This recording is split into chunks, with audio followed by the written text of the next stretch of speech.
Hi, I'm James from Average Meeple, and today we're going to be reviewing Lords of Waterdeep.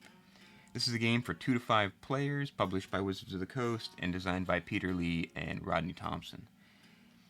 This game is a worker placement game. It's a little older. It came out in 2012, and it is okay. I think the game shows its age a little bit. I don't know if we'll hold that against it or not, but let's dig into the actual gameplay a little bit.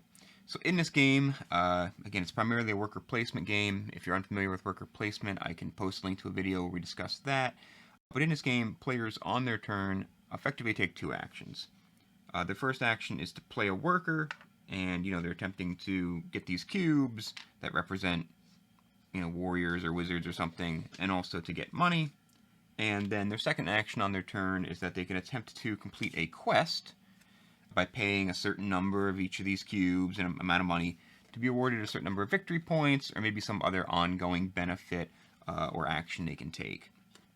And again, it's worker placement, so you place your workers around and around the table it goes till all your workers are placed, and then the round ends, and the game is played for 8 rounds. At the end of the 8 rounds, whoever has the most victory points wins.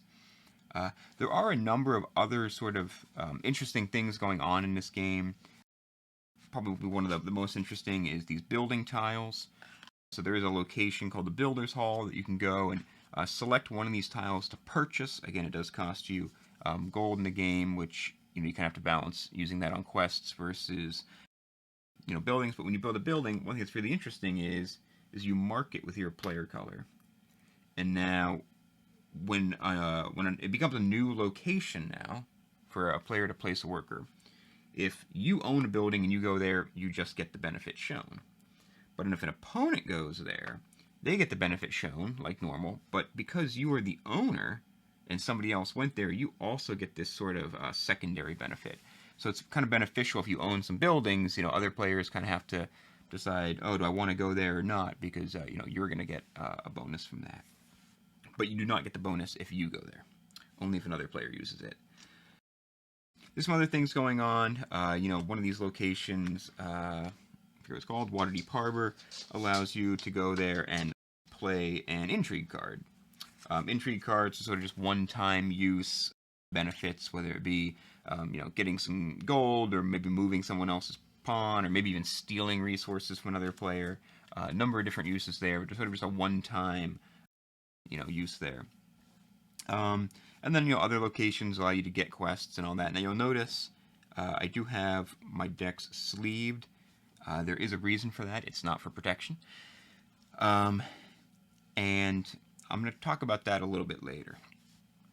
As far as the gameplay of the game, I think the game flows pretty smoothly. It's really the canonical worker placement, and I think had I reviewed this game years ago, I would say it was great. I used to really, really like this game. I still like this game. It's still a fun game.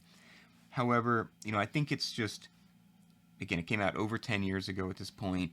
There are many great worker placement games available. I think this was the first worker placement I played, which why, to me, when I think of worker placement, I think, oh, like Lords of Waterdeep.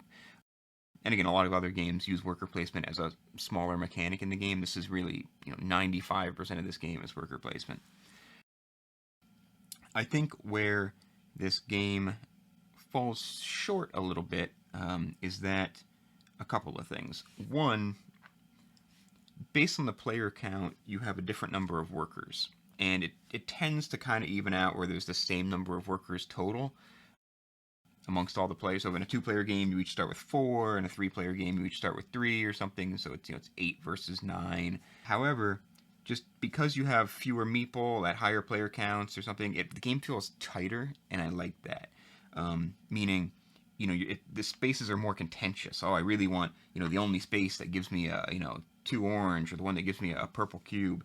And when you're just playing with 2 or even 3 players, you're playing so many people per round, it seems easy to get a lot of resources to get what you need. It doesn't seem as contentious. At higher player counts, though, because you're only placing, at 5 players, you're only placing, 2 meeple around, it feels like there's a lot of contention for the I don't want to say the good spaces, but, there's certain spaces that are rarer, resources that are rarer, and there's a lot of contention for those. The one action lets you become the starting player, and so becoming the starting player can be very beneficial in certain games, and so I think just the player counts don't really balance out. The game is, to me, is clearly better at higher player counts than lower ones, which is fine, I guess. But it's advertised 2 to 5. When I sit down and play this 2 player, I don't know, 5 player, it plays quite well though. The other nitpick I have, and I'll go back to this sleeved deck. It might be a little bit hard to see this on camera, but this is a stack of quest cards I've pulled out and unsleeved, and there you go. Now this really has nothing to do with the game, but I want to complain about it anyway, and that is the expansion came out only a year later. The expansion came out, and if you'll notice this, this is this is a quest card from the expansion, and if I put this in with that card, it's like a millimeter bigger. If I put it just in the middle of the deck, really try and balance it out, it's easy to tell which one that is. That is just very annoying to me, and it makes shuffling the decks hard. It makes it obvious. You can look at the top of the deck and be like, oh, there's an expansion card coming up. Maybe I want to take that or something. So it really it forced me to have to sleeve it.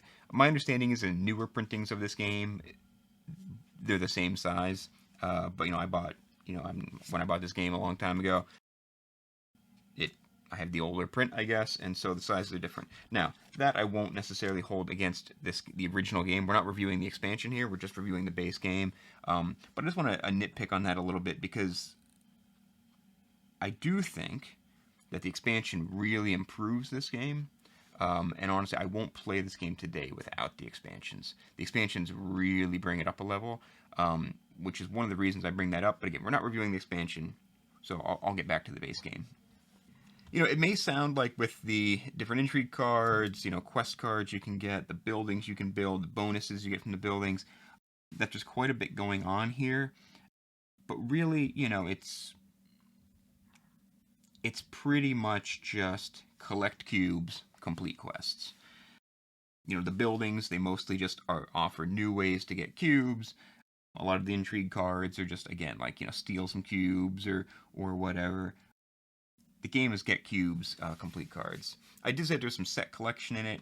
Each quest card has a quest type associated with it, and each player sort of has a private objective. Most of those private objectives revolve around, for every, Arcana quest that you complete, you get an additional victory point or something. And so you're kind of typically wanting to complete certain types of quests based on your hidden objective. But yeah, so that's the bulk of the gameplay. Like I say, at certain player counts, I do think it's still quite fun. At other ones, it just feels a little too open, not as competitive.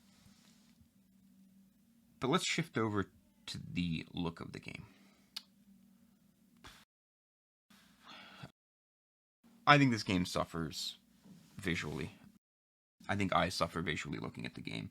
Let's just look at this main player board here, right? It is just, to me, I look at this and I don't see anything.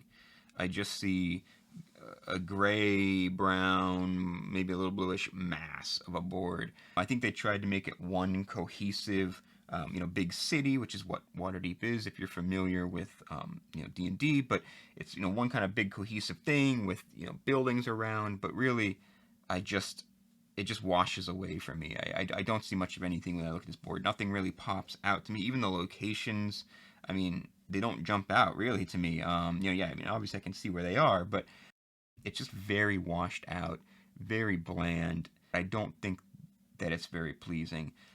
Some of the artwork on the cards is okay, but again, it's nothing fantastic to me. Kind of dark and gritty, which I don't dislike, dark and gritty, but nothing pops to me. Nothing jumps out to me in this game. And I just think that, they could redo this game with new art and it would be much more pleasing. Honestly, I think if they re-released this game with the expansion built in and updated artwork, maybe clean up those player counts somehow, I think this game could be really, really, really good. The other thing is, it comes with these player boards, which really, it just gives you a place to put the quests that you're currently working on and your completed quests, and a place to put your workers when they're not on the board. But these surprisingly have the best artwork in the game, I think, which is kind of funny to me because you don't even really use them in the game hardly, but they maybe are the best looking thing. Yeah. Overall, I think, again, had I reviewed this a long time ago, I would have given it a higher rating. Today at Average Meeple, we're just giving this an average rating. It's not bad. It still can be played today. It's fine. I think I think there's other worker placements that are better, jump out to me more. But yeah, that is Lords of Waterdeep. If you've played Lords of Waterdeep or have any thoughts or comments on it, please put those down below. We'll be happy to respond and discuss your opinion of the game, or where you think we're right or wrong in our review. But yeah, from us at Average Meeple, thanks for watching. Have fun and keep gaming.